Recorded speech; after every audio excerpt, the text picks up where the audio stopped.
Uh-huh. What's your favorite scary movie? I don't know. You have to have a favorite. What comes to mind? You are listening to Scream with Ryan C. Showers, the podcast for Scream fans just like you. Join Ryan every week as he takes a deep dive into the horror film series that defined the 90s and redefined the genre. Scream with Ryan C. Showers is your source for scene and quote analysis, character dissections, and the latest news about upcoming installments of the Scary Movie franchise. I hear you like horror movies, Kirby, but do you like them as much as him? Hello, everybody. Welcome to the Scream with Ryan C. Showers podcast, where the film critic meets the Scream fan twice a week, every Tuesday and Friday. I'm your host, Ryan C. Showers. Thank you for joining me for today's episode. Now, before I go any further, I need to thank the producers of Scream with Ryan C. Showers. They include Ashley Summers from the Squirrel and Spud Shop. She and I host a Scream game every Wednesday on Instagram, so please check that out. I also need to thank TJ Jones, who comes from the Box Office Buds podcast. He is responsible for all of the graphic design of Scream with Ryan C. Showers in terms of new episode cards on social media promotion. So thank you so much to TJ for all he does. I also need to thank contributors Mark Karim, Mark Vieira, and Joey Velisi. Joey Velisi is the guy who writes the scripts for Scream with Ryan C. Showers. Episode 112, we wrote a Scream 7 script, which I read out loud, about the end of the Carpenter sisters storyline. And then the sequel to that was called Screams. It was centered around the legacy of Gail Weathers. That's episode 155. And Joey is currently working on the final Scream, which this is a product that is going to examine the relationship, the marriage of Mark and Sydney. Unlike the real Scream 7, this will feature Mark Kincaid as Sydney's husband, and she won't have a teenage daughter. Both of her daughters will be young, so it'll be much different than the real Scream 7 we're going to get. But that is going to be coming to the podcast late summer, early fall, so please tune in for that. I need to thank everybody over at Patreon. Thank you to everybody who subscribes to the Patreon at any and every tier. I'm an independent entity, so any bit of support that comes into the Patreon goes back into the podcast. Joining the Patreon gets you ad-free and early access to every episode, as well as the opportunity to join the community of the show. We have group chats across social media. In particular, Instagram is really the hub of the podcast community. More importantly, joining the Patreon is the vessel in which you would use to come onto the podcast, either in a one-on-one situation with me or a small panel. In addition, there's a guaranteed invite every month to a big group Zoom recording about a Scream topic. An exciting feature of the podcast is the audio commentary episodes.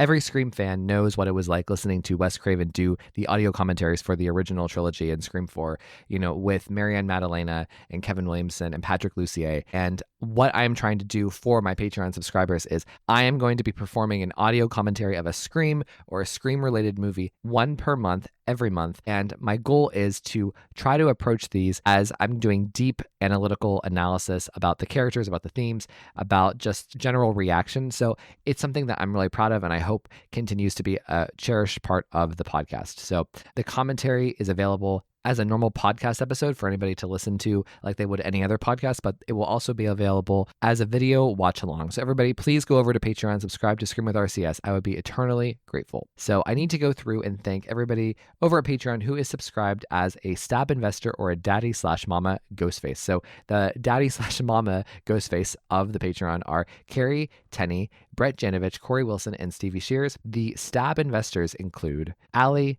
Mark Karim, Tamika Jones, David D., Garrison Nichols, Gustavo Mora, Jess Mariano, Joey Nobarini, aka The Vault, Josh Calamari, Josh Carr, Scream Queens podcast, both Josh and Justine, The Horror Project podcast, Justin Weir, Kevin Abner, Mark Vieira, PWO5, aka Philip Douglas, Quentin Harrison, and Sam Levy.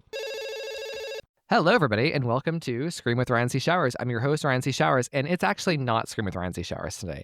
It is actually Hallo-Scream with Ryan C. Showers and Matt B. Emert. Hey, Matt. Hi. Wow, you put the B in there. I did my research, Matty Brooks. Oh, okay, I was just about to ask if you knew what it stood for. Yes, my middle name is Brooks. I'm very impressed. Well, it's a tall order to interview people from the Happy Horror Time community since you guys do such thorough research on all of your guests. So the least I could do is get one or two details just to say I did and look all spectacular. I love it. I mean, you already look spectacular to us just for the great work you do on your show. So it's true. Well, thank you. But so back at you. So Maddie, why am I calling you Maddie? Ew. Oh, gosh, that's like Maddie. It's like ew.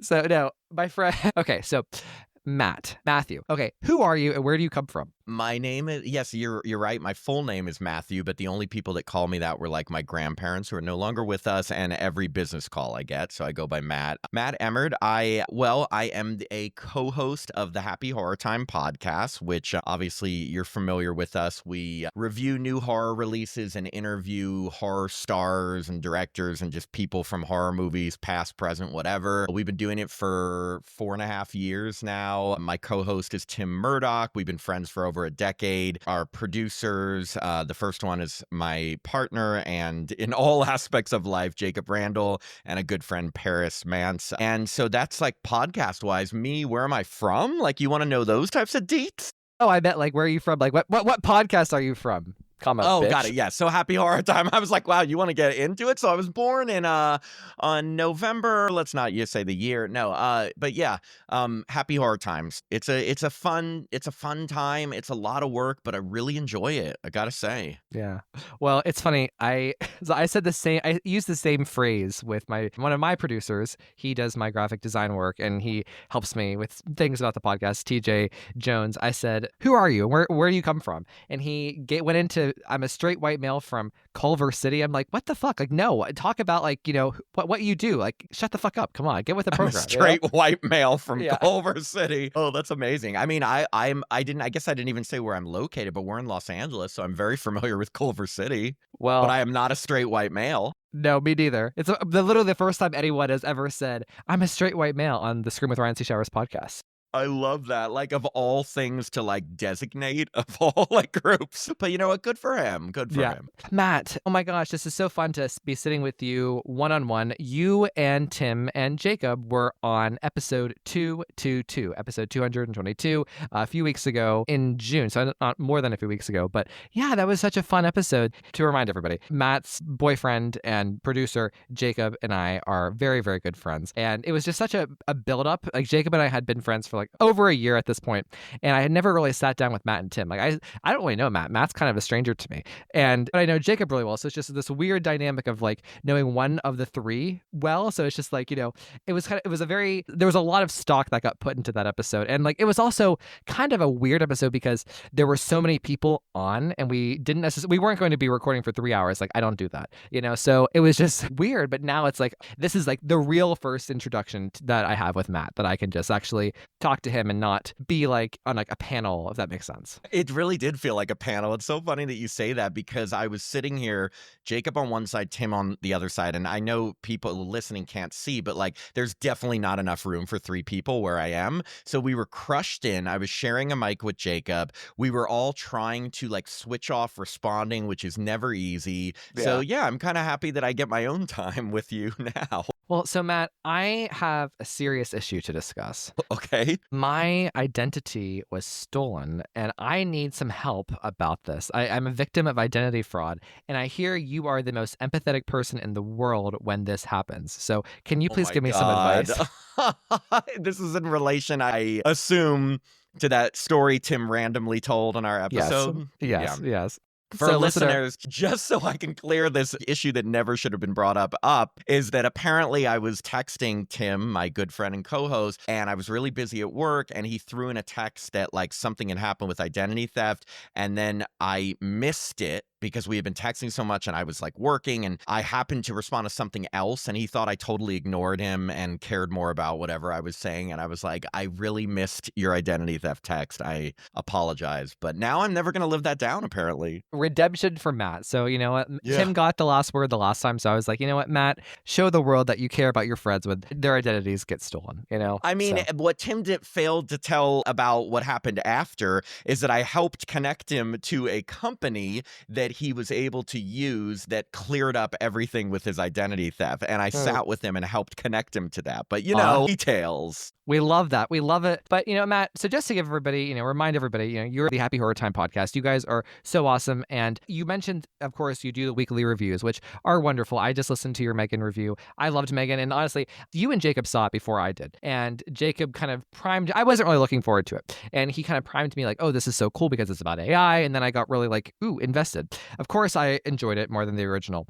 But so how your show works is like you recap the entire film, scene by scene almost, and as you guys review it and discuss it. And Megan 2 is a very difficult movie to do that of. Like, as you were recapping and I was listening, I was like, did I miss something in the movie? Like, there was so much dense detail that you went into about AI and about the technology, and I was like, wait, was that what was going on? Like, I completely misunderstood the movie I was watching, because I had only seen it the one time. So you guys do a really good job with your show. Thank you. I've got to say, when it came to Megan 2.0, I did happen, and we usually don't do this. I usually just see a movie once and we do a review, but I did happen to see that movie twice because I saw it with my family in New York, and then I saw it again with friends out here in LA. So I would never have been able to recite that much detail about the movie if I hadn't seen it twice, like plain and simple. So thank you for noticing that. But yeah, that doesn't happen all the time. But I also felt like with a movie like this, even though it seemed like it was going to be so light and fluffy, it had a lot of serious stuff to say. So I kind of wanted to get that correct. So I'm glad I saw it a second time. Yeah. Cool. So, all right. Well, Matt, so we're sitting here, me as a Scream person and you as a Halloween person. And not that, like, we are possessive over fandoms, because, like, everyone can be a fan of whatever. But, like, I really, like, I am a Scream guy and you're a Halloween guy. And I think that's so cool. I think it's fun and interesting whenever, like, somebody can kind of take a franchise or a movie or something of that ilk and, like, kind of like say, oh, this is part of who I am. This is, like, my favorite thing in the world. This is how it informs who I am. So this episode, I've deemed it to be called Hallo-Scream, because Halloween is my second favorite horror franchise, and after Scream, of course. And I think that, like, it's fun to do crossover episodes between Scream and Halloween. And I've basically done episodes like this from the beginning of the podcast, but never with this distinction, never with this clarity. And since I started expanding the show to doing 2 episodes per week, I have the room to do this. So this is really fun. Matt and I are going to be going through the Hallo-Scream speed round questions. What will normally be speed round questions for most normal people. But since this is the first time we are debuting these questions, Matt and I are going to take it real slow and just kind of live and introduce the questions in a fun way. And I hope everybody enjoys them. So, Matt, let's start out with the basic question. What is your Halloween story? In the same way that we typically ask and talk about, like, our Scream story, what does Halloween mean to you? When did you first see it? Why do you love it so much? Why is it your favorite? Yeah, that's a great question. And I've talked about this on our show a bunch. So I'm glad that I can talk about it on your show and not feel like I'm repeating myself like I do on our show many times. Okay, so the reason why this movie, the original movie, the series, has had such an impact on me, I saw the first Halloween when I was 11 years old. I will never forget it because I had come home from karate practice. I was in, I think, maybe 5th grade. And my mom, who also loves horror movies, I kind of got my love for horror movies from her. She said, hey, there's a scary movie on TV. Do you want to watch with me? And I said, sure. And it happened to be Halloween. Now, it was a TV broadcast of Halloween. So for all, like, the Halloween crazy fans out there, that included those, like, deleted scenes that weren't in the regular movie, but it also has some edits and there were commercials. But I remember from the second I sat down and the orange credits come up and the music starts, I was just totally fully entrenched in this, like, scary, suspenseful world that John Carpenter created. And every scene, I remember, they were building the suspense, and a lot of people find it kind of slow, but for me, like, every time Laurie saw him watching her, it was terrifying to me. Like, I was imagining myself, like, walking home, seeing someone watching me, looking outside my window, seeing something, and the tension just kept building and building, and then you have the laundry room scene, and you're, like, on edge thinking Annie's gonna get killed, and he's right there, and then she doesn't, and I just remember when they finally did get to the kills, I was already so scared that it just worked even more. And I just, from the music to the mask to the way they built suspense, it's had such an effect on me. And after I saw it that time, I became, like, obsessed with it. Like, that Halloween, which is a month or 2 later, I threw a haunted house in my garage. I got the mask. I dressed up as Michael Myers and scared everyone. I got the soundtrack on cassette tape because I'm old. And then, I rented the sequels, and I saw all the sequels up until that point. It was the 90s. And the first movie I saw in the actual theater was Halloween 6, The Curse of Michael Myers. When H2O came out, I was in college and it was, like, the coolest thing ever. And I, like, got a huge amount of my friends together. We watched all the 6 movies before H2O and then went together. And then when Halloween 2018 came out, I was an adult, but I still did like a theater takeover where I got 45 people together to go see one screening. We took a picture, actually. My parents were in town. It was like an event to see this movie. And everyone who knows me just knows that Halloween's my favorite holiday. This movie's my favorite movie. And it's just really been such an integral part of my identity for as long as I mean, since I was 11. Yeah. I love it. Oh my God. So, and like, honestly, as you were kind of discussing how you came to be a Halloween fan is how I feel about being a Scream fan in a lot of ways, and just like the way that like it kind of took over your personality, or like it became like this really prized thing. And like the way you were describing seeing Halloween 2018 and described it as like an event, I mean, it's kind of what Scream 5 was, but like this, it's kind of what I want Scream 7 to be, with the return of, you know, Sydney as like the main character, and kind of like getting back to the story as I see it and want it to be. But so that's so cool. I had no idea that you guys went to see it in a theater, at a private, like, you know, rented out screening. Oh, That's it wasn't. cool. Sorry, it wasn't a private theater, but I guess I call it takeover because it's like we took over the theater, because I just invited so many people and said, let's go to this screening, let's take over these rows, and we all got like 4 rows in the theater. I would have loved to have a private theater and stuff, but yeah, it was like that and H2O were like events for me to go to. It was just so big, because like you feel with Neve Campbell in the Scream series, I feel the same way with Jamie Lee Curtis in the Halloween series. Like that really is so tied into her character, so all the installments she's been in have meant so much more. So, okay, can I just like ask a perhaps impolite question? So, do you see a difference between the Jamie Lee Curtis movies versus the non-Jamie Lee Curtis movies, in terms of like, you know, the ones that you gravitate towards, the ones that you're more passionate about? Yes, I definitely do, but I also see a difference between the Jamie Lee Curtis movies and the other Jamie Lee Curtis movies, like between the various timelines, 1 and 2 versus H2O. I don't even want to count Resurrection as one of hers, even though she's in it, versus the Blumhouse trilogy. Like, she's very different in all of them. So yes, definitely the movies without her are much more different, but even the movies with her vary depending on when they took place in the timeline. Right. And how cool would it have been to be you, or like people, you know, who got to live the different generations, seeing H2O during the Scream era in theaters, and like having that buildup of the return of Jamie Lee Curtis after she had been absent, and then all those years later to see her come back in the Blumhouse trilogy. And to be honest, like the Blumhouse trilogy, because like it was so prolonged because of COVID,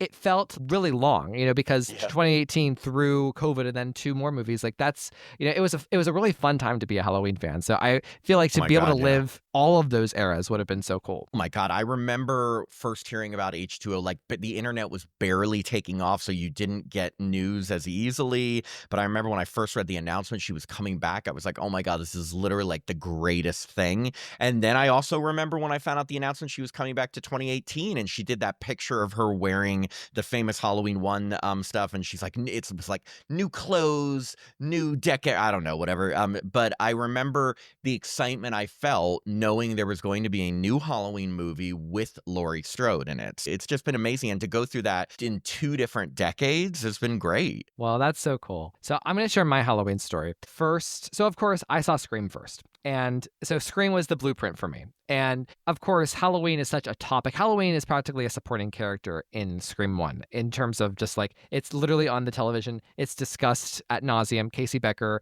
in the video store with Randy. You know, there's so many different instances where Jamie Lee Curtis, Laurie Strode, Halloween, Michael Myers, whatever, there are references, there are allusions. Halloween is so a part of the original film's DNA. And it's like kind of like the blueprint structure for Scream in a lot of ways. So, you know, I saw Scream, and then I think maybe like 9 months later, I rented Halloween and A Nightmare on Elm Street, because I felt like, okay, so I'm obsessed with, you know, the original Scream, and they talk about Halloween and A Nightmare on Elm Street for the first 5 minutes of the movie. That's what Casey Becker was talking about with Ghostface. And I have not seen these movies. It felt wrong. It felt weird. And I was also just curious. Like, I wanted to break that seal. And I had known who Jamie Lee Curtis was from her other movies because I was very young when I saw Scream. I was like literally still in elementary school. So I had seen her in like family movies like Freaky Friday, whatever. So I knew of her. I loved her. I wanted, so the curiosity was really there. And I made my mom take me to the video store and I lied to her about what I was renting. And it wasn't until we got home, so she saw what I rented. She saw I was a lie, so she took them from me. And I waited for her to go to bed. I took the VHSs from her room, from the video store, and I put in Halloween. And I remember just being so transfixed. I was just like so glued to the story and like immersed in the environment. I didn't find it slow. Some people will watch Halloween. Some people I've watched Halloween with find it slow, and it's just the modern attention span versus whatever. But I absolutely loved it. I clicked with it. And I recognize the Scream elements of it. How I see Sidney Prescott is very similar to Laurie Strode, and I, of course, recognized the similar structure. But I loved it so much. And the sad thing is, I couldn't rent Halloween 2 from the video store because it was, and this is really dating even me. You were calling yourself old because of the cassette tapes, but like I at my video store, they did not have a copy. They had like the cover of Halloween 2, but they didn't have like the actual video. Like it had gotten lost or stolen or whatever, or not returned. So I had gone years without seeing Halloween 2. It was like one of the last movies of those first 8 movies that I had yet to see. And that was really sad to me because I didn't really know what happened. I mean, I in the same way. So I had seen like a couple of clips on YouTube, but like I didn't get the full experience until years later. But of course I saw H2O. I loved it. It was, it was like Scream. It's like Scream 2.5, between Scream 2 and 3. It's like a part of the franchise in a way. So I love this franchise so much.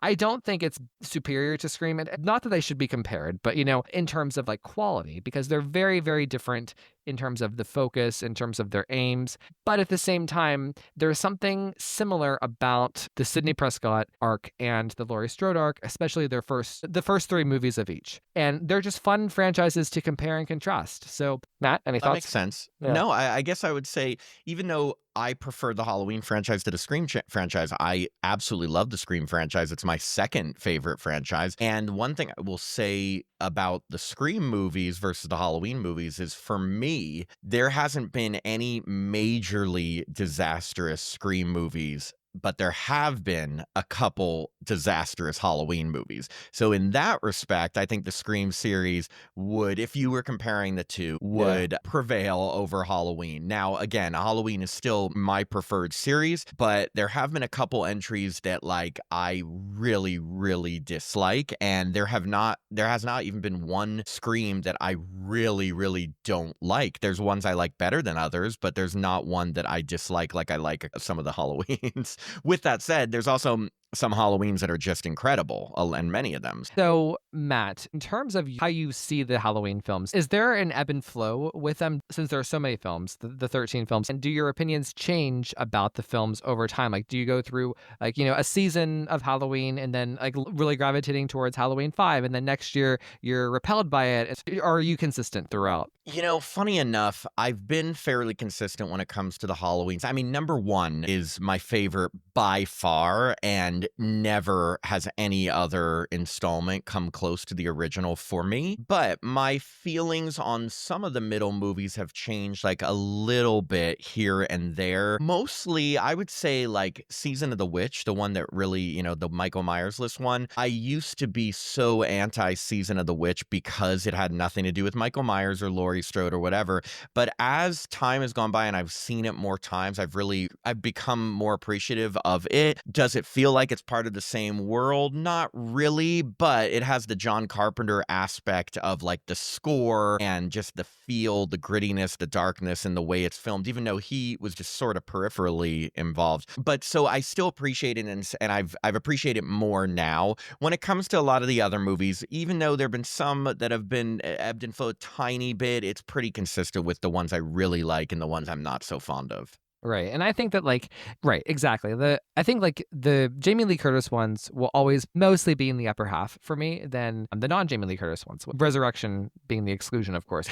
But, even though within that, there are times I've been thinking about talking about Halloween for a long time and ranking Halloween for a long time. And I actually published an article whenever I was working at Next Best Picture where that ranking to me, I ranked, the movies, and that ranking is so alien to the Ryan, now, which it's like just so crazy that I changed so much. And even like Season of the Witch, like I went through phases with that. I went through phases even with Halloween 2 in a way. Like it's Halloween. I'm confident in my views now, but like every year it's like discovering new content to mine almost. Like it's just like, I don't know. There's something fun about like watching everything afresh every year and seeing different things and having different preferences that kind of happens with Halloween. It doesn't happen with Scream. I mean, my opinions about Scream are also kind of a living and breathing document, but not as drastic as the Halloween franchise, of course. So let's go through now. And in typical fashion of like the Scream with Ryan C. Showers show, these will be speedrun questions for other people in the future. But we're, again, going to take it a little slow and kind of just explain our answers here and just kind of stew with these questions. So, and like the thing, how I kind of put together these questions were like, there are so many things about Halloween because of the different timelines that you can compare and contrast. And like, these are kind of discussions that fans have all the time. And that's kind of how I, manufactured the speedrun questions I use for my main show with the Scream questions, because it's the things that we talk about online in the Facebook groups or on Twitter or on the podcasts, so like these are things that true fans think about. So I tried to channel that same energy into Halloween. And so first I have a bunch of Halloween specific questions, and then I have Scream versus Halloween questions.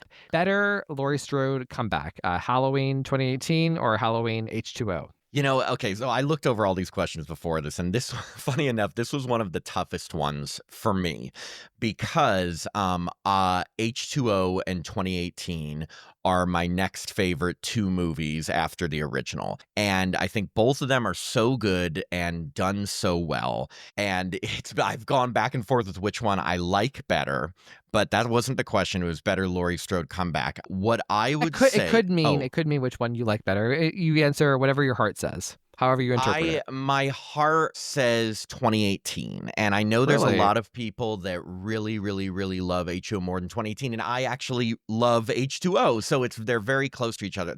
This is why. The only reason is because when I saw H2O, the Laurie Strode, aka Carrie Tate, that I saw in that movie felt a little more like Jamie Lee Curtis, the person, than Laurie Strode, the character I remembered from Halloween 1.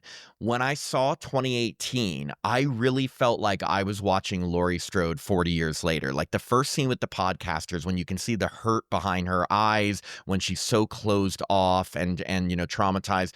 That scene in the restaurant with her family, when she's just talking about how she saw the shape and she breaks down in tears. I remember almost tearing up in the theater the first time I saw it. The only scene in a Halloween movie that almost made me like cry like that, because I felt like you could just feel the trauma and the emotions and everything she went through. She looked a little bit more like Laurie Strode from the original, but I just felt like you could feel, it was more palpable, the emotions of someone who would have gone through what she went through in 1978. In H2O, yes, I know she had the bad dream and she's drinking, but she's still like cool and she's like the hip principal and everything, and it just wasn't as Laurie Strode-ish for me. So that's why I have my answer. Well, I know, I get that. And like, I think that like there is something to what you're saying, especially like the connection to the original, which is the same hair. There's something visual about it that instantly puts you back in the frame of mind of 1978 Laurie. And, this is the version that Jamie Lee Curtis wanted to do all along, right? This very kind of extreme version of trauma. That's what she wanted to do more so with H2O. And it kind of got, watered down in her perception from what she's said over the years. For me, though, I do prefer H2O.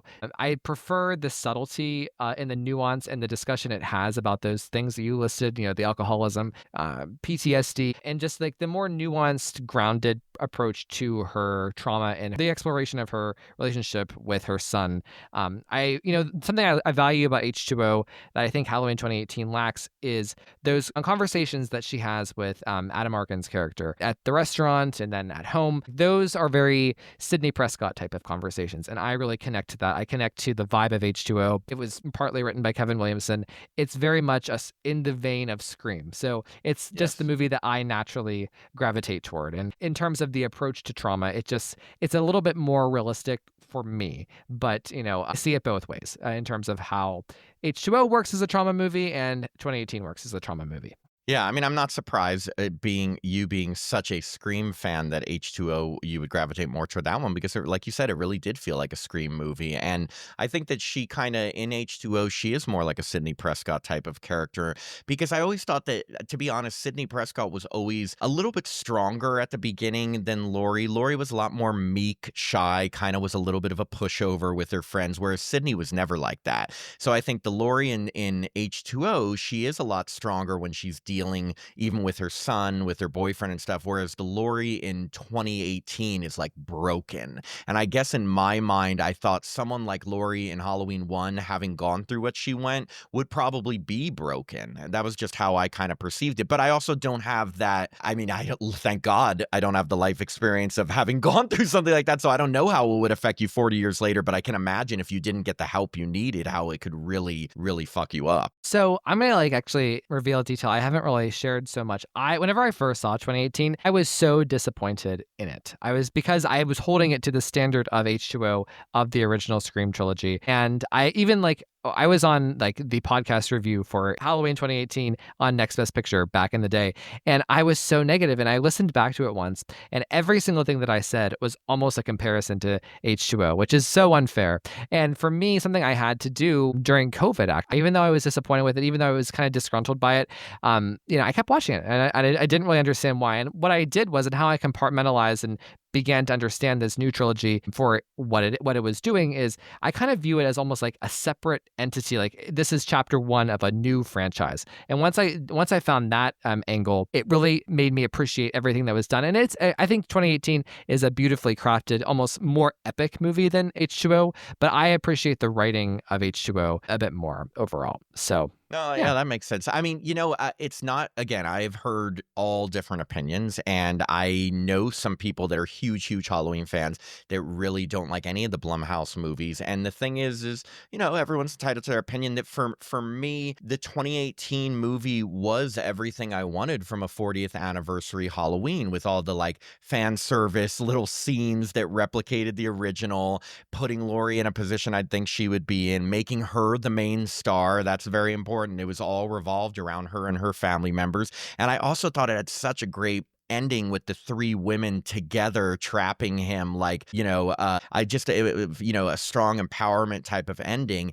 And in a way, as happy as I was to have two more movies after that, it's sort of like Kills and Ends I'm not as big a fans of. And yes, I loved having Jamie Lee Curtis back for two more, but it's like now when I watch 2018, I'm kind of like, that would have been a great ending for her arc, her standing by her daughter and her granddaughter together, getting rid of Michael, because Kills went just off the rails and it Ends was like not even about her and Michael. So so I am not the biggest fans of Kills and Ends, but I love 2018. I've watched it a ton of times, and it feels like a great movie. Even if you watch Halloween 1 and then watch 2018, it's like a fun double feature. Well, so Matt, I'm gonna blow your mind a little bit. I am a screen time fanatic. I gather screen time data for characters. I have literally every single character in the Scream franchise. I have their screen time, and I've done a little bit. Actually, I've done most people in Halloween, and a couple people, and I know she did last summer. So it's kind of my thing. It's how I kind of analyze film in a way, just to kind of understand the structure more, understand how characters are used. Jamie Lee Curtis. So I'm going to go through just Blumhouse screen times. She only has 20 minutes of screen time in 2018. She has about 10 in Kills,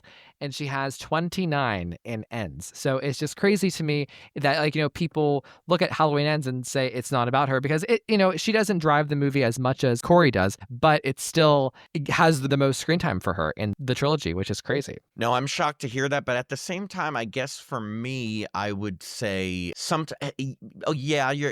screen time does mean a lot, but if the story isn't about that character and they're just on screen, just there and doing things, I felt like that movie was about Corey Cunningham and her dealing with things in that stage of her life. But I just feel like screen time to me doesn't always equal prominence, I guess, because it didn't feel like that. It didn't feel like she had as much importance as even her granddaughter in Halloween Ends. But it is interesting you say that, and I'm glad that at least she did have that amount of screen time, because again, they did keep throwing her in there in different scenes to be a part of it. It just didn't feel as impactful as her arc in 2018. Okay, so let's move on now to favorite Laurie child. So we have Jamie Lloyd, John Tate, or Karen. So what are your thoughts? This is so tough because I feel like my answers are all going to be different than yours, like on a lot of them. That makes it fun. So right away, I would take John out of there. I just I don't know. I didn't love his character in H2O. I gravitated more toward, other than Jamie Lee Curtis, Michelle Williams' character, because she was kind of more of the Laurie Strode archetype final girl. I didn't gravitate as much toward him in that one, and there weren't a ton of scenes. Like, I would have loved an attack scene of them fending him off together, and we didn't get that. We had him and his girlfriend fending her off, and then she fending him off, and then they leave. So we didn't get really a bond with that. I'm kind of going in order from least to most. Then comes up is Karen, because I did feel like there was such a great arc between them, and you could really feel their relationship as mother-daughter, like the strain of it, and then the bond and the love they still shared with each other, but the estrangement. And I did really, really like that relationship. But you didn't ask best relationship, you asked favorite kid. And my favorite kid is Jamie Lloyd, because I love Jamie Lloyd in Halloween 4 and 5. 6 is a different actress, but like, I just love her character. I love Danielle Harris in those movies. So as a standalone character, I like Jamie Lloyd the best. As a relationship between her and Laurie, I would say Karen and Laurie. I thought I was done with law school, and now here you are picking over my words and like specifying and like tricking me with my questions. Oh my gosh.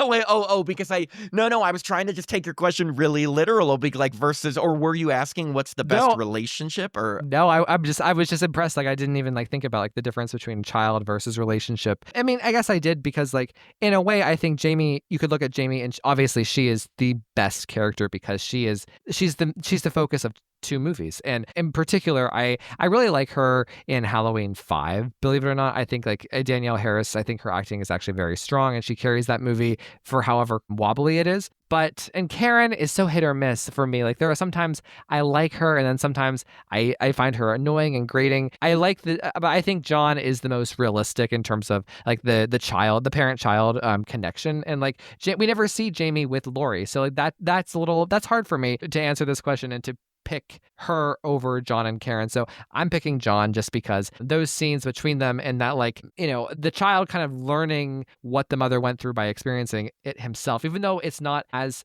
thoroughly explored at the end of H2O, because the movie really does get passed over to Laurie, as it should. It's still there, and it still is very touching to me. And I think it's what we're going to see in Scream 7 with Sydney and her daughter. I think it's going to be a very much like a John and Laurie Tate. Laurie Tate, Carrie Tate kind of relationship. So, no, that makes sense. I mean, as a standalone character, Karen in Halloween 2018, I found very annoying too. Yeah. I really liked her in Kills, though. In fact, she seemed like one of the only, and Laurie included, one of the only like grounded people in that movie. Everyone was so crazy and saying crazy shit, and she seemed like the only down-to-earth one. So she definitely redeemed herself in my eyes in that movie. But if you're just talking 2018 as a character, I found her kind of annoying too. Yeah, I just like the relationship between her and her mom and how it evolves through the 2 movies. And I agree with you. She is the MVP of that movie. And like, her death is such a crescendo of Halloween Kills. She's so well done. Like, the way she holds Laurie's hand towards like in Act 3, whenever Laurie's kind of like processing everything and like washing the blood off her hands. Like, there's a lot for Judy Greer to do in Halloween Kills. So that's very cool. All right. Favorite 80s sequel? That's gotta be, and it's close between 2 of them, but that's gotta be Halloween 2.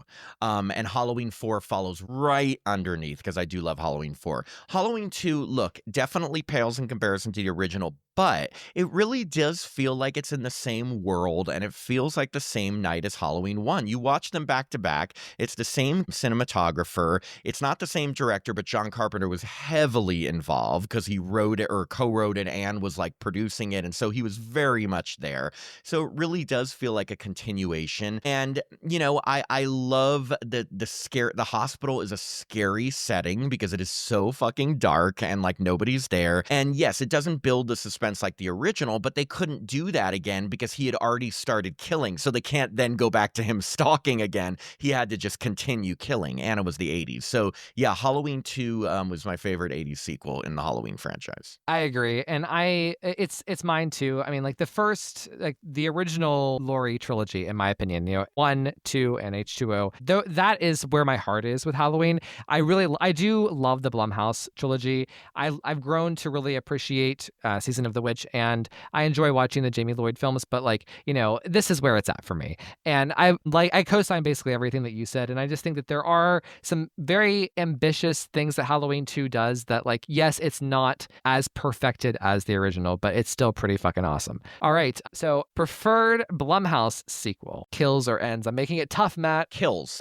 Look, when I first saw Kills, I remember being kind of disappointed because it was so, it felt like they turned Michael into the Terminator. And to me, that person that terrified me when I was 11 years old, hiding behind the hedge in Halloween 1, he wasn't a superhero type of killer. He was just a scary, masked, crazed man that was coming after people. And it became so over the top in Kills, although there's some scenes I really love, like the Kyle Richards scene. I absolutely love that scene by far.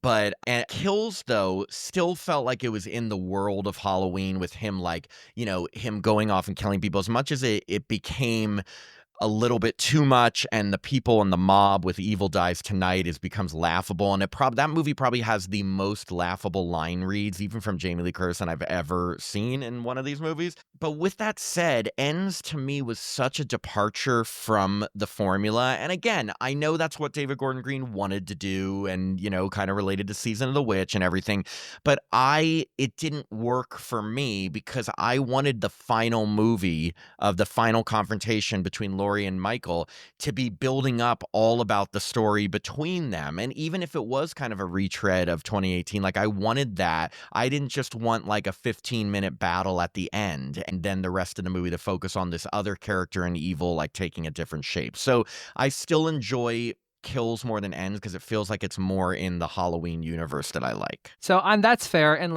it's completely fair to say that a Halloween fan deserved to want a final battle between Laurie and Michael to be the center of the final story. I think that's completely acceptable. I do prefer Ends. I like both. I really do. I enjoy Kills. I watch it often. I think it's a bit goofy for me. The goofiness is my least favorite part of it. The first 20 minutes I find to be spectacular. The goofy comedy just really turns me off in some respects. But I think it's beautifully done in terms of the filming, the cinematography, the look of Kills is nice. For me, I love the poetry, the literature of Ends and the philosophy. It's a movie that I am connected to. I was plugged into the story beats. As David Gordon Green was kind of tracing this arc, I was along the journey with him. Every time I watch it, I just kind of get swept up in the story of it all. I like the way that it explores the characters absent of Michael, and I appreciate what he was trying to do with the Corey character and this three-hander between Laurie, Corey, and Allison. I really appreciated the way that the film explored those three characters. So I am an Ends defender for sure. So which do you, if you put 2018 in the mix, which do you like the best? Do you still like Ends the best, or do you? Kind of do. I know that's okay. No, it's not okay. the right answer, but it is the right answer for me over time. At first I was 2018 Ends, Kills, but there was a point at which I was doing the podcast, and I've done at least 3 or 4 episodes on Halloween Ends. I really love it. And it was 2023. I was okay, you know what? I'm saying Ends is better. So I am an Ends defender. Tim, my co-host, likes Ends a lot too, and I have a feeling he would possibly say he liked it more than the other two. I feel like maybe it's more common for people who Halloween isn't their go-to number one franchise to be more okay with Ends. I feel like the people who Halloween and the original is their everything had more of a problem with Ends because it was such a departure. Does that make sense? It does, that kind of thing. But I also just think it's a very writerly movie. I feel like I'm reading a book, with the amount of details in it and the way that the characters are drawn. It just, there's so much there. I find it interesting. So, all right, preferred Rob Zombie film. His first Halloween versus 2. Yeah. This is fun. I'm gonna say his second. I literally can't watch the first one. The first one, I'm repelled by watching. My eyes cannot go to the screen. It just hurts my eyes and my ears. Like it's my least favorite of any Halloween movie. Really? Yeah, really. You like Halloween 2? You know what? I can take pretentiousness. I'm friends with Jacob. I can take pretentiousness, but I can't take trash, and that's how I see the first one. Wow. Okay. No. I mean, look, both movies are not my favorites, but and again, maybe it's because just being such a fan of the original Halloween, to see some of those scenes in the last act like recreated was just such a cool thing for me. Obviously, like it was just way over the top with violence and cussing and like the Rob Zombie style of just being as dirty as possible, and also giving him such a backstory where you started to feel empathy for him, and then he's this giant, like it just didn't feel like what the original was. But Halloween 2 for me just felt like I mean, he barely is even wearing the mask. I do love the opening scene of Halloween 2 in the hospital. I do love that. But everything else with that, like Laurie seems so trashy, and like the white horse and the mom and the weird like hallucinations that make no sense, and then like Michael killing people with like a third of the mask on, but he's like the killer hobo kind of guy. Like it was just so weird for me. I think Halloween 2 is a little smoother for me in the drama department than the first one. Like the first 30 minutes of his remake, I can't watch. Like I can if I can start like, where like the remake of starts as opposed to the backstory of Michael, I can get through it. But like I can't stomach the first 30 minutes of the remake. It's so not me. And that first scene when like at the breakfast table when they're just cussing at each other. And look, I love cussing, but it is so just dirty and trashy, like the stepdad or boyfriend's talking about the daughter's butt. Like it's just so bizarre and trashy. I like that word. It's dirty, but not dirty like in a sexy way. No, but not like in a fun way. No. It's dirty in a creeped out way, like this guy shouldn't be looking at his girlfriend's daughter and comment.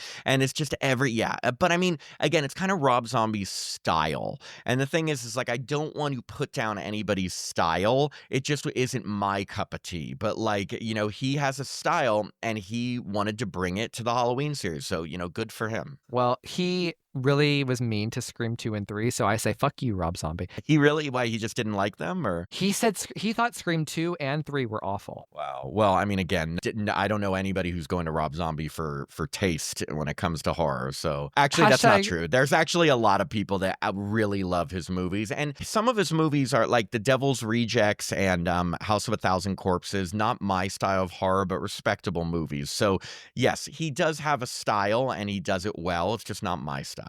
Matt is more diplomatic and kinder than I am. I just know there's so so many people like so many different things, but like, it's tough. It's tough because everyone has different tastes and some people could think what I think is trash. So who knows? All right. So preferred unconventional Halloween film, Season of the Witch or Halloween Ends? Season of the Witch. Okay. I mean, I already told you like I wasn't a big fan of Halloween Ends. And the thing is if it was a completely different movie as Season of the Witch was about someone just their descent into evil, maybe I would have gravitated it more toward it. And again, it's like maybe my expectations going into the last, what I thought Laurie Strode versus Michael movie, wanting that. Maybe if I didn't have that, I would probably maybe appreciate Ends more. With that said, going into Halloween 3, well, first off, it came out when I was like 2 years old. So, I mean, I didn't see it till I was a lot older.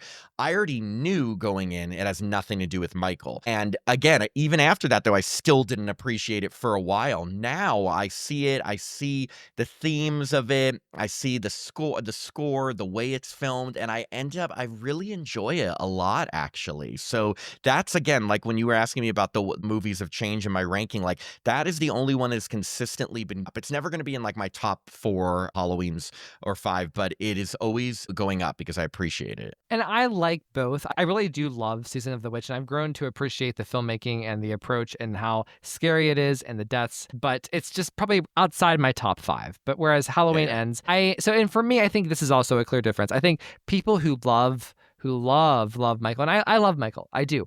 But for me, it's about like the heroine. Like, I mean, like you know my deep attachment to Sydney and Gail and like their emotional journeys through Scream. That's why I love Scream so much. That's what this podcast is made out of. And for me, Halloween Ends it's there for Laurie. In the end, we have that beautiful epilogue where she's, on November 1st, she says goodbye to Allison, and, she gets to end up with Hawkins on her front porch. Like, that's beautiful to me. So I don't mind either unconventional film. I dig both, but I prefer ends. So, okay. Interesting question here. Michael and Laurie. As a Scream 3 person, I will ask this question. Michael and Laurie, siblings or no siblings? So, I prefer them as siblings, to be honest. And I know that goes against the Blumhouse one. But again, it's like my tastes change. And I'm not always going to say 2018 is better than H2O. And I'm not going to always say H2O is better than 2018. There's different aspects and things like that. I liked them as siblings. Now, I didn't have a huge issue when they dropped that for 2018. I gave it a chance and understood the reasoning and was okay with it. But I kind of liked the sibling connection. I know Carpenter always hates that he put that into part 2. He just said he had nothing else to come up with and he put that in. But I thought it was really unique because I thought it was okay, yes, people say, oh, it's scarier when there's no motive. True. But I kind of liked that that's why he was so determined to get Laurie. And it gave them that connection where he was always going to keep coming back with her. And that gave a lot of meat to H2O, where she was able to talk about look, this is what happened in my family. So it's nice versus just, look, I was attacked by a madman.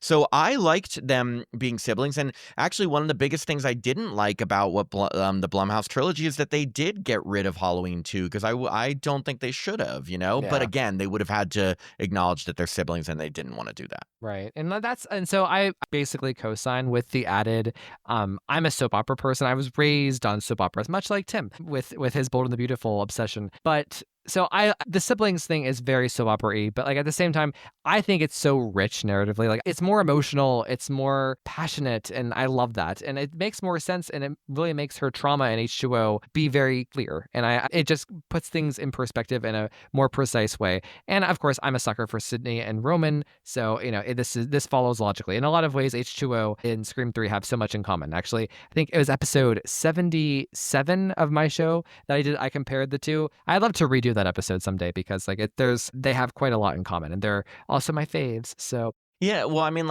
just like what you said, a lot of, or almost all of the killers in the Scream franchise have had some personal connection to either one of the people that they are hunting down or one of the former killers. So it's always been some sort of personal type of motive.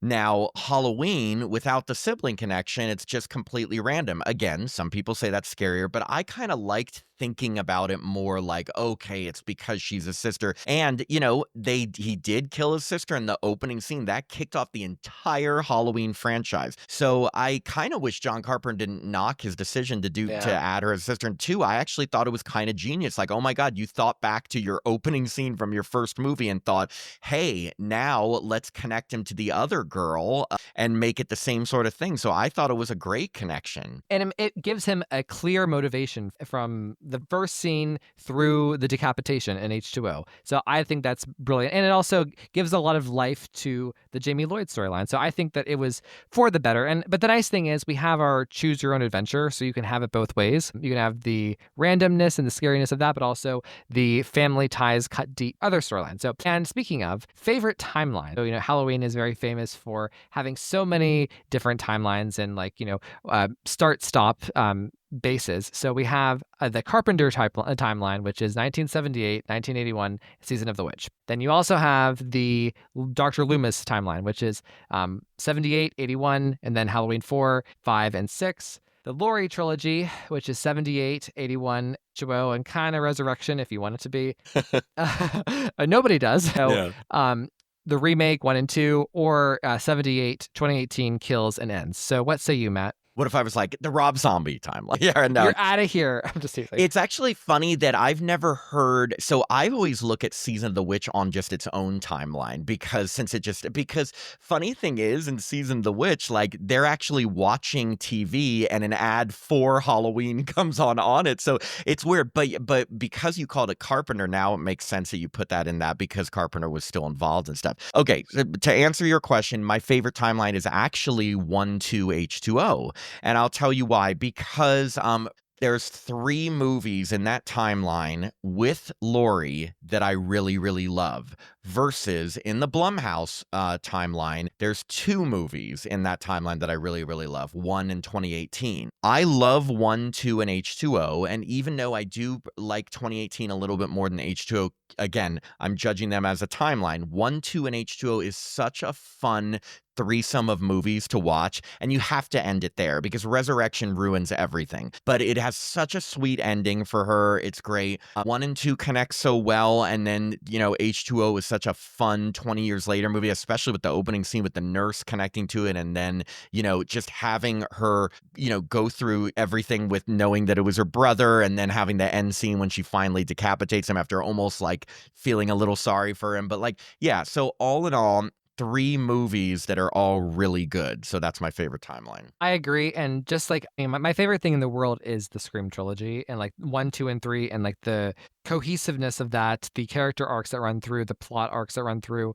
and just how everything is tied up in a bow. And I feel the same beats are hit with 1, 2, and H2O. So, for me, this is a no-brainer. And no, Resurrection does not need to be part of this timeline. We're just going to subtract that. So, all right, Matt, what is your favorite Michael Myers mask? The original by far. Okay. And it just sucks because they have never been able to. And you always think it's just a mask. Why can't they do it?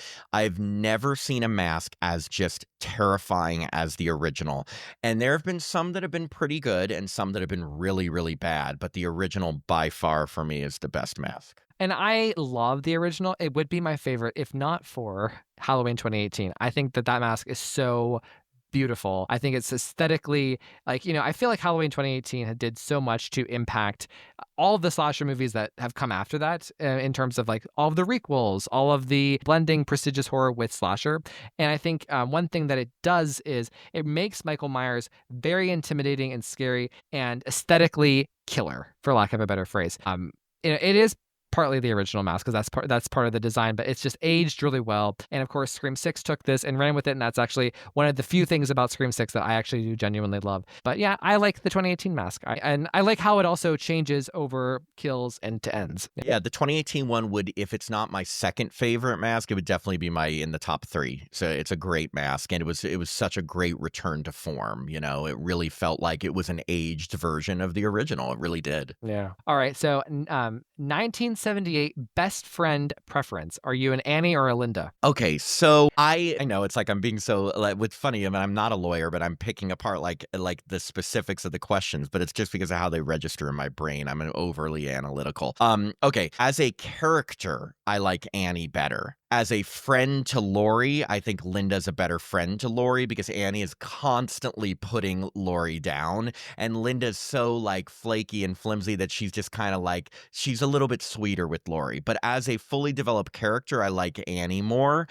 She can be really sarcastic and really rude to Laurie, but as a friend, Linda, I think, is a better friend. Well, as my good friend Linda would say, totally. So no, I agree with you 100%. Here, this is so everything you said here is perfect. Annie is such a great character, and Annie has quite a bit of screen time in the first movie. She's given a real perspective in Act 2. And even though she is kind of a flaky friend, I don't know, Annie is very Tatum to me in terms of she's kind of selfish, but I still see her being a good friend. I think that Annie does a lot to try to push Laurie out of her comfort zone, whereas Linda, she's more of the Hallie, where she's just more of the comfort friend.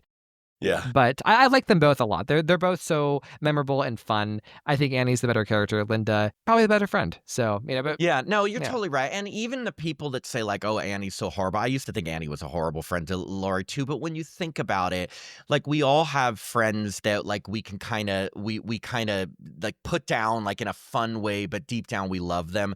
The one thing when you can really tell Annie still loves Laurie is when she finally realizes, okay, Laurie does want to go to the dance, and even though she kind of talks to the guy before getting her permission to do it, she meant well. She is trying to help Laurie. She's just a little bit more abrasive with her attitude. Okay, so I have to ask, Matt. This was not given to you in preparation. Okay. Do you have a Halloween crush? A guy in the series that I thought was cute that I was really into? That is the definition of a crush. Yeah, I guess I've been so fixated on the characters. Not in 1, not really in 2. I know that Jimmy's kind of cute in 2, but no, not really in 4 or 5. Paul Rudd in 6 is adorable. Paul Rudd is adorable, so that would be up there. H2O, no. because I've just never been that into Josh Hartnett. And I am more into Josh Hartnett now that he's a man. He was like a kid in that movie. Resurrection, definitely not. The zombie movies, no. 18. I wasn't. No, I mean, I guess it's never been one of those series. Like Friday the 13th has a ton of what I would consider horror hunks. You don't look at the Halloween series and you're like, oh, look at those horror hunks in them. But I would probably say Paul Rudd in Curse of Michael Myers would be the closest to a crush for me. Interesting. I like it. So mine will surprise nobody based on my taste in men, but I am a fan of Adam Arkin in H2O. Will. He is very much Ryan C. Showers dating material, but I also think Jimmy is very cute in Halloween 2. So yeah, Jimmy would probably be second for me after Paul Rudd, after Tommy Doyle, the second iteration. All right. So do you have a favorite sequence from any of the films? Yes. I'm going to give you 2. Is that okay? No, I'm just teasing. I wonder if you're like really like that. No, because it's just like, because they're so different for very different reasons. My first favorite sequence is in part 1, because, it's my favorite movie, when they're walking home and she sees him first behind the ledge. And then, she continues to walk and she's still scared. And then she goes inside and then sees him in the backyard. I think because of when I saw it at such a young age and I had walked home from school and just thinking about someone watching you and following you, and then you finally get home to what your safe space is and they're already in your backyard. Like, it gives me the chills talking about it, Ryan. Like, I mean, it's such a small scene and such a small sequence, but it's just such a simple yet terrifying sequence that has always resonated with me. The second sequence that I always resonate as more of like an action scene, attack scene, is when John and Molly get attacked in H2O and the whole thing with the gate. I think it is such a well done suspenseful scene between them running, him catching up, them getting into the gate, dropping the keys, him going through the keys, and you think he's going to get in before Laurie can open them, and ending with her closing it right on in that first seeing her brother after 20 years. Great, wonderful sequence. My favorite sequence in H2O. Well, I really hope that Kevin recreates that moment in Scream 7 with Sydney in terms of like whenever, Laurie closes the door and they see each other through the little glass, like that first time, that moment, like I would love to see Sydney have a similar moment with Ghostface in Scream 7. I don't know why. It's just something, the inner H2O nerd in me really would love to see, since Kevin, was in charge of H2O in some respects. So I love your choices. My favorite is very basic, but it is just like the ending of H2O, the last 15 minutes or so. But specifically, if I had to pinpoint the moment, is when Laurie tells Molly and John to keep driving and that she's going to take care of business, and she decides to face her fear. It's very much Sydney in Scream 3. It's very much like my bread and butter. And it's so empowering. It's so cinematic, the way she kicks the glass, takes the axe, and that shot of her where she just looks, 80 miles tall, when she screams Michael. It's just so empowering. And I really enjoy, of course, the big chase through the school and like under the tables and like over the balcony and like the entire in the kitchen. It's so exciting. So I am that bitch. So that's a good one. Yeah. All right. So let's now mix the two. Let's finally like embrace the inner Hallo-Scream here. Superior final girl, Laurie Strode or Sidney Prescott? Laurie Strode, obviously. For me, Laurie Strode has been my top final girl. Yeah, no. And she's mine. Like, so after Sydney and Gail, it's Laurie Strode for me. So yeah, and that's funny because not funny, but ironic, because after Laurie, it's Sydney for me. It's just swap them. Well, and so, I mean, I'm Sydney, but I do love Laurie a lot. So I mean, it's like picking between your besties. So all right, so superior final professional. So I realized like, oh wow, Gail Weathers is kind of like the equivalent of Dr. Loomis. Like she's always kind of poking around, and it's because of her job in a way. So a superior professional, Dr. Loomis or Gail Weathers? Interestingly enough, I prefer Gail Weathers because she kind of encompasses both the professional and the final girl archetype all in one. Whereas Dr. Loomis never felt like a final boy. He just felt like a helpful, knowledgeable presence. And don't get me wrong, I love Dr. Loomis, especially in 1 and 2, but not, I mean, he can't compare with Gail Weathers. So I'm actually answering as for Dr. Loomis. I'm teasing. No, of course not. I was like, yeah, right. Yeah, give me a break, right? So it's Gail Weathers, yeah. So, and like, I like what Matt said here, because it's not just the fact that like she's here because of her job. She's here because she's important to the story, or at least she was before Scream 6. That's a whole other can of worms. We won't go there. So no, it's Gail Weathers for sure. Okay. Superior related to evil reboot replacement lead? Jamie Lloyd or Sam Carpenter? Jamie Lloyd. Yeah. I really never identified with Sam. I actually identified more with Tara, her sister, and I always kind of preferred Tara to Sam. I think we talked about this on the last episode, so it's an easy one for me because I love Jamie Lloyd. Yeah. And, I think it's just interesting how similar they are and how much Sam overlaps with Jamie Lloyd in terms of what she meant to Scream 5, the fact that she got 2 movies like Danielle Harris did. The parallels are there. But that being said, I do think that Jamie Lloyd is more interesting. And because the fact that she's a child, it gives her more dynamic things to do. I don't know.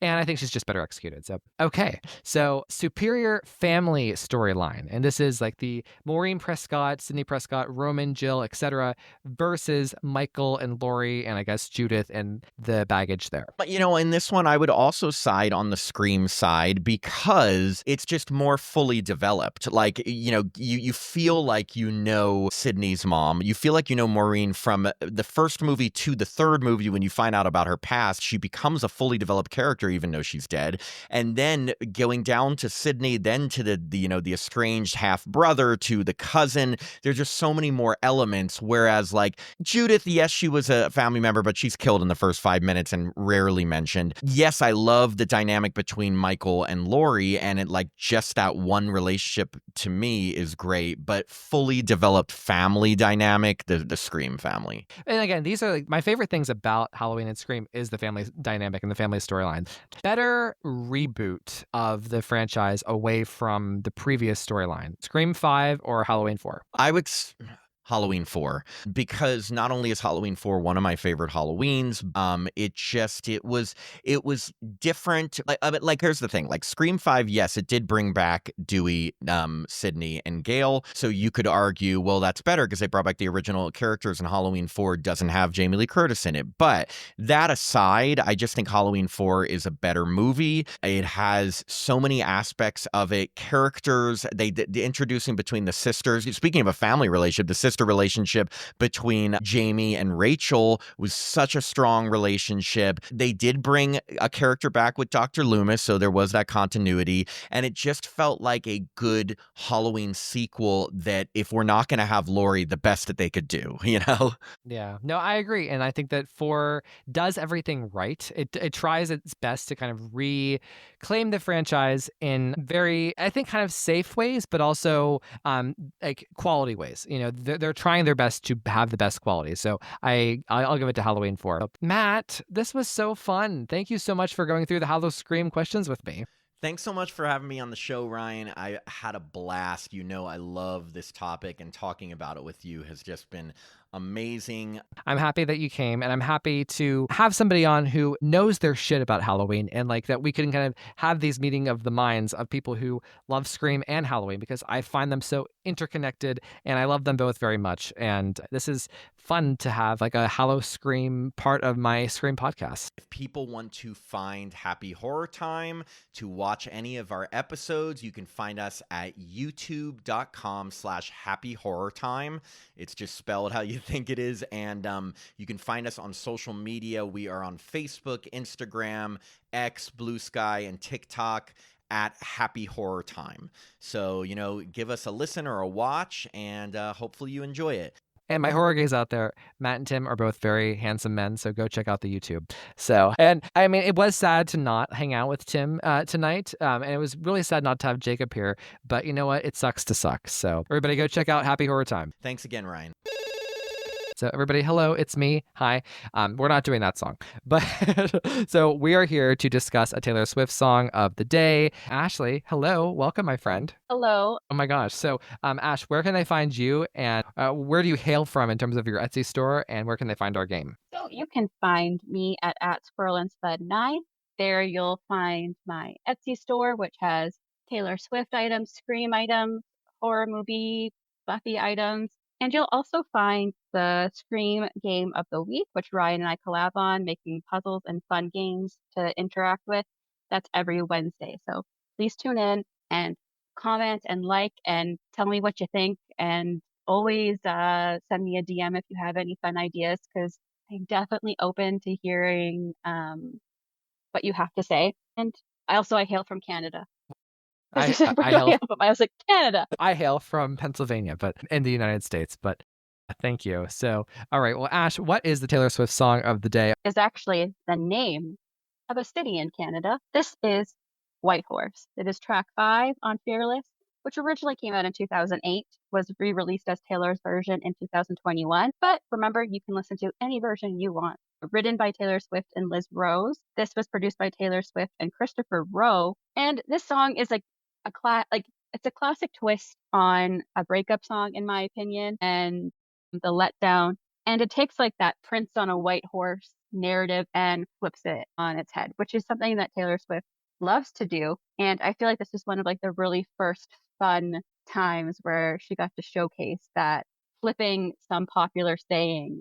Well, and this song is very famous in Swiftie lore. And in fact, I will say this is one of Abby Showers' favorite songs. My sister, Ashley mentioned the fact that like this is like a take on a concept, right? Of like the prince on a white horse coming to save you. And I love what Taylor does here with this song. So it's a very like in some respects it's a simpler song, but it's so so beautiful. Kind of makes a feminist statement about it, like of, no, you're the one who's riding away on your own, saving yourself. You don't need a prince to do that for you. But, there's that message of it, but it's not ham-fisted. It doesn't feel like an eye roll. It's very much rooted in the empowerment of oneself, but also just like I'm kind of popping a fairy tale moment, if that makes sense. It's about like this idea of like having to move on from something that you were really invested in and just the sadness of that. And it's like this idea of like losing of something and like the hope is over. It's time to move on.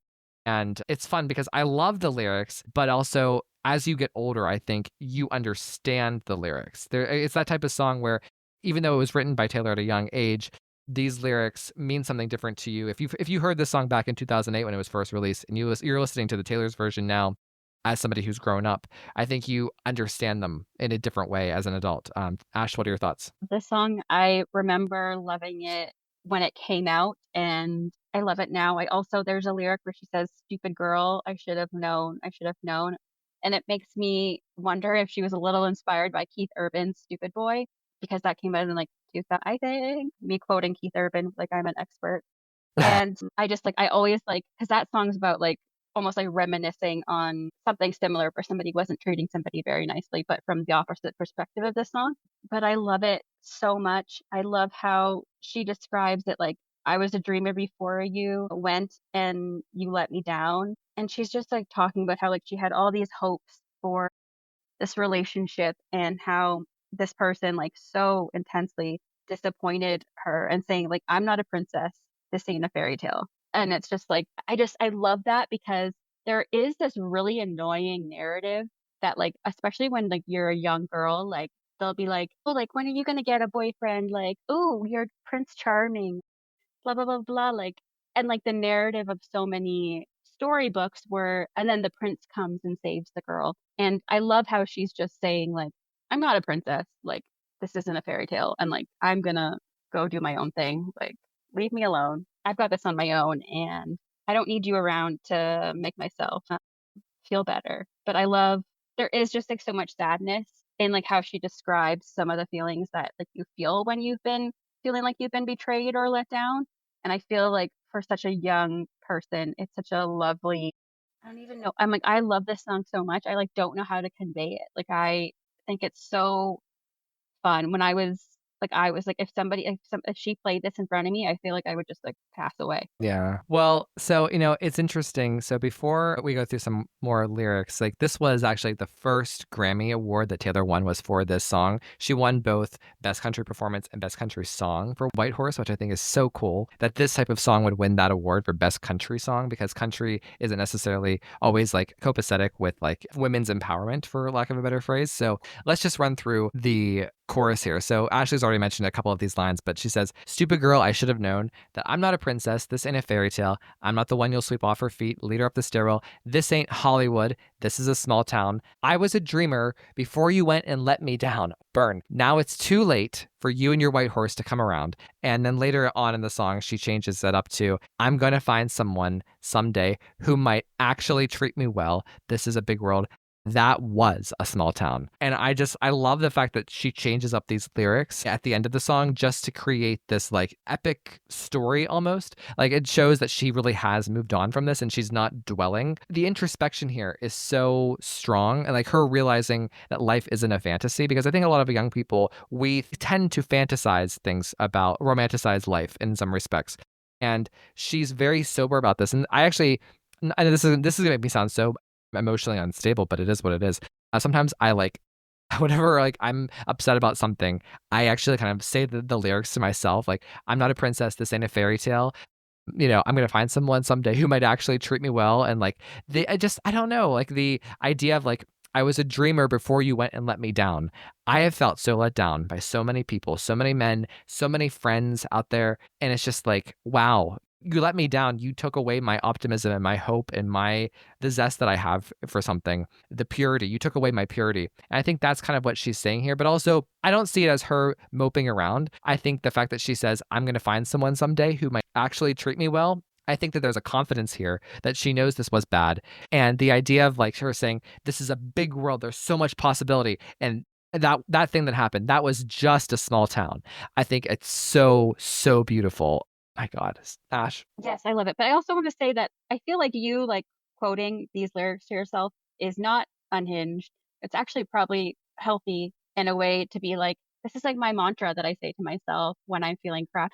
Like, I feel like Yeah. that's actually like, but one of my favorite lyrics is, my mistake. I didn't know to be in love. You had to fight to have the upper hand. And I feel like that's such a interesting thing for a young person to say because it's like, what upper hand did this little shit have to have?